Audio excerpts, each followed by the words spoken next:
Hi there, welcome back to The Day We Met the Queen. We are on to chapter 6. Now, to recap what happened in chapter 5, the gang were going through the crowds to get to the palace to have their tea with the Queen, but they got separated because there was just so many people there. And Amet was caught by MP Fry, who's the one that started this big debate about whether they should stop letting refugees into the country and things like that. And stood next to him was Mr. Irons, who was the teacher that in the last book, the boy at the back of the class, was really horrible to them and didn't stop the bullies from picking on them, and he got fired as well from the school, didn't he? So we'll have to find out whether bumping into these two horrible men are going to stop the gang from getting to tea with the Queen. Chapter 6. The Lord of Chambers and Lions. Sometimes the quietest people can surprise you, especially when they get angry. I knew that because I'd seen Amet fight bullies when he had never even spoken 2 words in English, and I had seen Mum yell at a man who was being horrible to a woman on the bus when she never usually yells and instead tries to bite her tongue. I can't bite my tongue because it hurts too much, so I always say what I think most times. So do Tom and Josie, but Michael never says anything when he gets angry or upset. He goes quiet and looks as if he's thinking a deep thought, or waiting for someone else to speak up for him maybe. So standing there in front of MP Fry, who was still holding on to Amet's bag, nobody expected Michael to say the things he said. In fact, I don't even think Michael expected it, because his face looked so surprised and confused afterwards. This is what Michael shouted. "You give Amet back his bag or I'm going to fight you and sue you, and my mum will take you to court for being a bag snatcher who snatches bags from refugee children. So give it back now or else." When he had finished, I could feel Michael shaking next to me, and I heard Tom whisper, "Whoa." When he had finished, I could feel Michael... Oh, I just read that bit, didn't I? Then from somewhere in the crowd on the other side of the road, a man shouted, "Yeah, you go, my lad!" And a woman cried out, "Shame on you, Fry! Shame on you, Fry!" And within a few seconds, lots of people were shouting out the exact same thing as the woman. I looked across the road to where they were all standing and saw the nicer signs that I had seen on the news that morning. I realised that we'd been trying to push through the horrible crowd to get to the Queen's Palace when we should have gone through the opposite side. That was when I saw Uncle Lenny and Officer Jensen and Officer Wu pushing their way through the crowds towards us, looking red and sweaty and hot. Officer Wu was shouting something into the large walkie-talkie on his shoulder that sounded like, "Back up, centre point, 312. "Are you all right?" panted Uncle Lenny, quickly checking our faces with his eyes. I didn't answer because MP Fry had grabbed Amet's bag and was raising it up in the air. It was clear he wanted to say something. Uncle Lenny stood behind us with his hands on mine and Amet's shoulders. It felt as if he was our bodyguard and as if nothing in the world could ever hurt us. The crowds slowly became quiet as the police officers and the cameras and the reporters pushed closer, making MP Fry's smile wider. I didn't like seeing Amet's red rucksack in MP Fry's hands because I know how important it was to Amet and how badly he had wanted to show it to the Queen.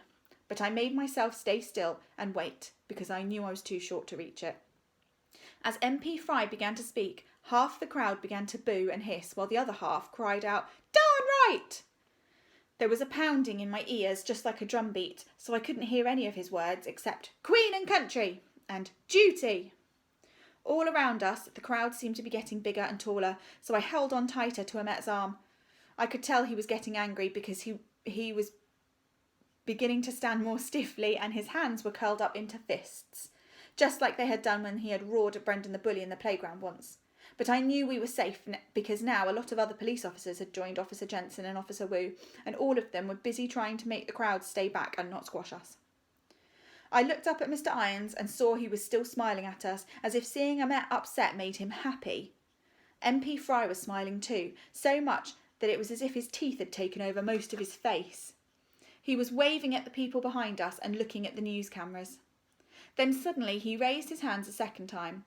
The booing and hissing and cheering instantly became quiet again as he took a step back and cried out, "But don't just take my word for it! Mr. Irons has first-hand experience of just how dangerous allowing refugees into our country and our schools can be." I felt my own mouth fall open as Mr. Irons proudly stepped forward and took Amet's bag in his hands. I could hear Amet growling like an angry lion and felt Josie taking a step forwards as if she wanted to kick Mr. Irons in the leg just as hard as she could. Everyone around us was now looking at Mr. Irons, waiting to hear what he was going to say. Mr. Irons puffed out his chest and, stroking his moustache, looked at the cameras. He had just opened his mouth when suddenly... Everyone jumped and turned as the largest two gates of the palace began to slowly squeak open. A hush fell over the crowd as all of the cameras and reporters and crowds turned away from Mr. Irons towards the gates to see what was happening. After a few seconds, the gates clanged to a stop, and two of the Queen's special guards with their large pointy swords and giant black hats marched up from their huts in front of the palace right up to the corner of each gate and gave a salute. As soon as their fingers had touched their hats, two police officers on motorcycles appeared from the back of the palace, followed by a large black shiny car with two flags fluttering on the front bonnet.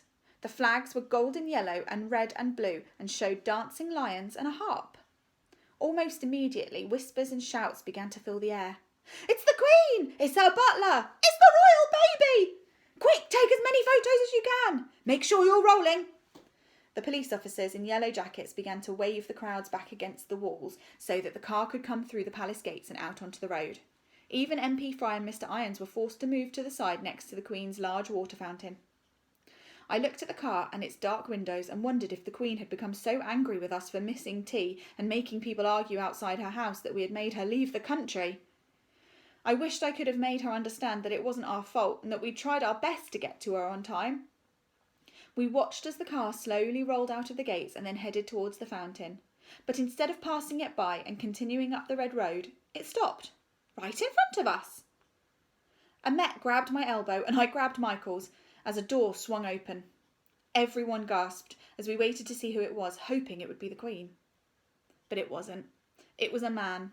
A very tall, tanned man with brown and white hair, dressed in a black suit and wearing the largest golden necklace I had ever seen anyone wear in real life.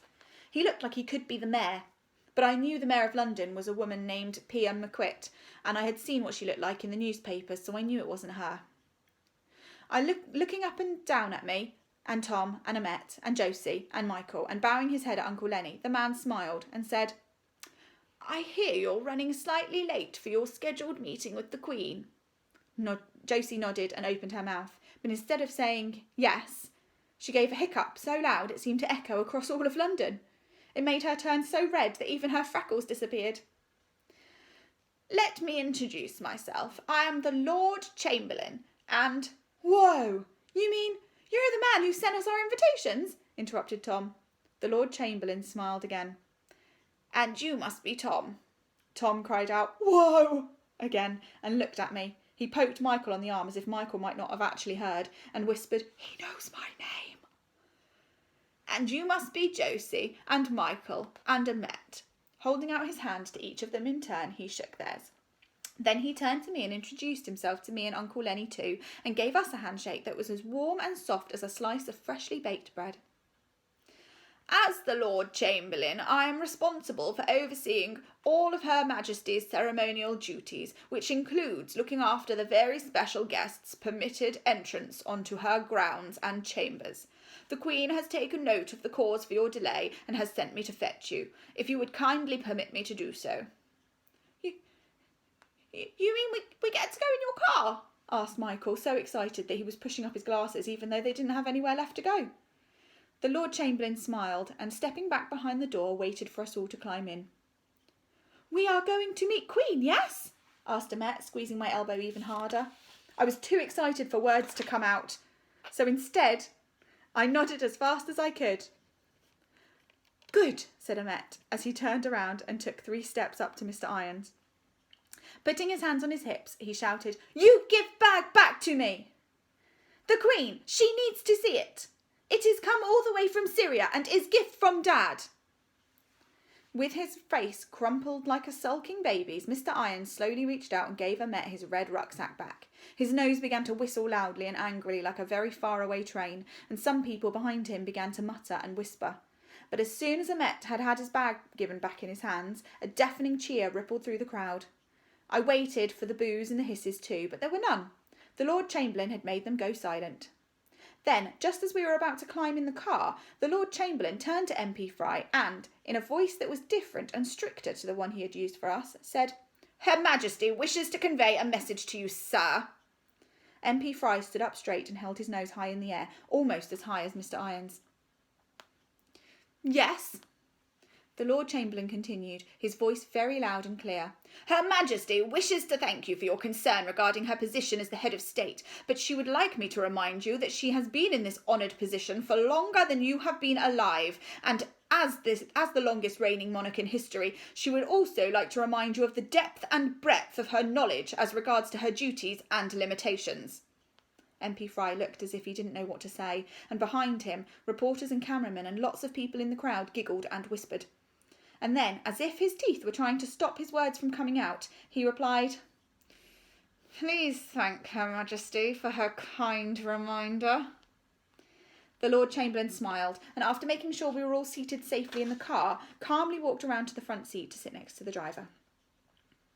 "I think MP Fry just got told," whispered Tom, as the large black car turned smoothly back towards the palace, and another cheer rang through the air around us.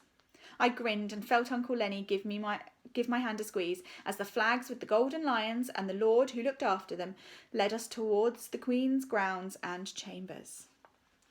That's the end of the chapter. The next chapter is called The State and Its Secrets. Oh my goodness, that sounds so exciting. Well, do you know what? I'm actually quite satisfied that the Lord Chamberlain spoke to MP Fry like that, because he was being really horrible, wasn't he? And the Lord Chamberlain just sort of said, "No, we're not having it." I got a bit of satisfaction from that. I'm glad. And I'm also glad that Mr. Irons didn't get his chance to say what he was going to say about them, because we know that that was going to be a lie. All right, join me tomorrow for the final chapter. And it's a short one as well, so we'll have to start thinking about what the next book we can read together is. See you tomorrow. Bye.